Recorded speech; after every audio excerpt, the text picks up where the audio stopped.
Hello मित्रों, आज पुनः हम एक बार उपस्थित हैं। तो आज अंग्रेजी के कुछ वर्ड्स हम लेते हैं। सबसे पहला है स्टब बॉर्न। स्टब बॉर्न का मतलब होता है जिद्दी, हार्ड। उसका सेंटेंस है she was too stubborn to admit she was wrong. वह इतनी जिद्दी है कि अपनी गलती स्वीकार करने को तैयार नहीं है। इसका अर्थ हुआ एडमिट मतलब स्वीकार करना, स्टब बॉर्न मतलब जिद्दी और रॉन्ग मतलब गलती। चलो दूसरा सेंटेंस, दूसरा है लाइवली। लाइव या लीव वर्ड से बना है। Delhi capital city of India looks lively at night. यानी कि जो दिल्ली भारत की सिटी है वह रात को क्या होती है, बहुत सजीव दिखती है, बहुत सुंदर दिखती है। तो उसको मतलब कि लाइवली के रूप में वह इस्तेमाल प्रयोग किया गया है। तीसरा वर्ड है कंट्रीब्यूट। कंट्रीब्यूट एक यहाँ वर्ब है, लेकिन इसे हम नाउन के रूप में इस्तेमाल किया क्योंकि इसे हम जो है सो कंट्रीब्यूशन लिखा है।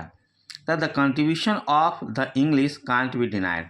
इसका अर्थ हो गया जो इंग्लिश मैन थे उनका योगदान जो है भारत में नकारा नहीं जा सकता, या इंग्लिश मैन जो थे उनका जो योगदान है उसे अस्वीकार नहीं किया जा सकता। यहाँ दी इंग्लिश का मतलब है अंग्रेज लोग, और कंट्रीब्यूशन का मतलब है योगदान, और डिनाई मतलब इनकार किया जाना। चलो उसके बाद है टीनेंट। टीनेंट एक वर्ड है जिसका मतलब किराएदार, जिसको हम स्टाम्प पेपर में कोई जब हम बनाते हैं इकरारनामा, तो उसमें जिस किसी को हम लोग देते हैं किराए पे उसको हम लोग टीनेंट कहते हैं। तो टीनेंट वो वर्ड है इस्तेमाल हम करते हैं। तो tenant has no right to damage the building. अगर हम कुछ चेंज कराना चाहते हैं, हमने किराए पे लिया और इसको मैं कुछ चेंज कराना चाहते हैं, तो हमको परमिशन लेना पड़ता है। तो या उसी में इसलिए जो है सो लिखा होता है कि टीनेंट को जो है सो किसी भी बिल्डिंग के पोर्शन को या रूम के पोर्शन को चेंज करने का कोई अधिकार नहीं होगा, या बिना परमिशन लिए कोई अधिकार नहीं होगा। तो उसी के लिए यह वर्ड इस्तेमाल हुआ है tenant. Tenant has no right to damage the building, यानी कि जो किराएदार हो गए उसको रूम को डैमेज करने का कोई अधिकार नहीं होगा। टार्ट।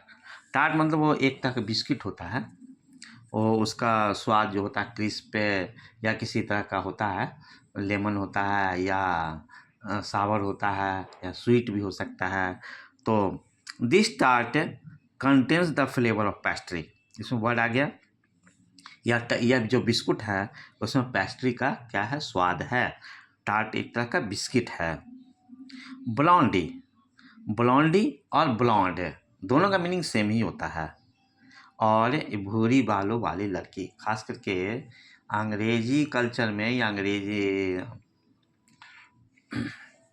जो वेस्टर्न कल्चर है उसमें जो भूरी जो बाल होती है उसको हम ब्लॉन्डी कहते हैं, और या तो ब्लॉन्डी गर्ल कहलाती है। तो ये खास करके जो फिल्म एक्ट्रेस जो वेस्टर्न कल्चर के, अमेरिकन हो ब्रिटिश हो, तो उन लोगों को जो ब्लॉन्डी गर्ल कहा जाता है।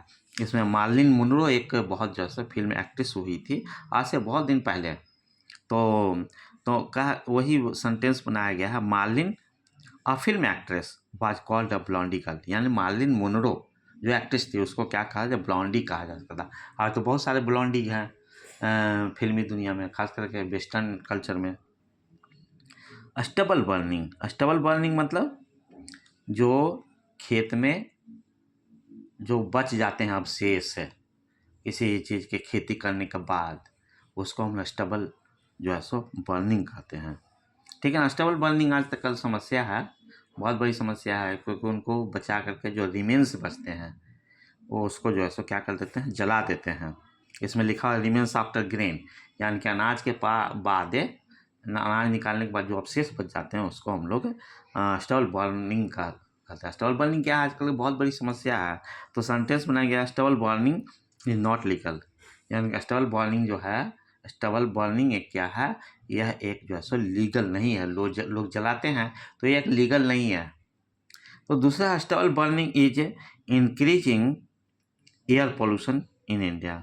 और प्रति साल जो है सो ये जो अवशेष जलाने की जो रेशियो है वो प्रति साल जो है सो बढ़ रही है, और उससे क्या हो रहा है, एयर पोल्यूशन हो रहा है। तो वही लिखा है इंक्रीजिंग, इंक्रीज मतलब बढ़ाना, increasing air pollution in India, Bharat में क्या है, यह एयर पोल्यूशन को बढ़ा रही है।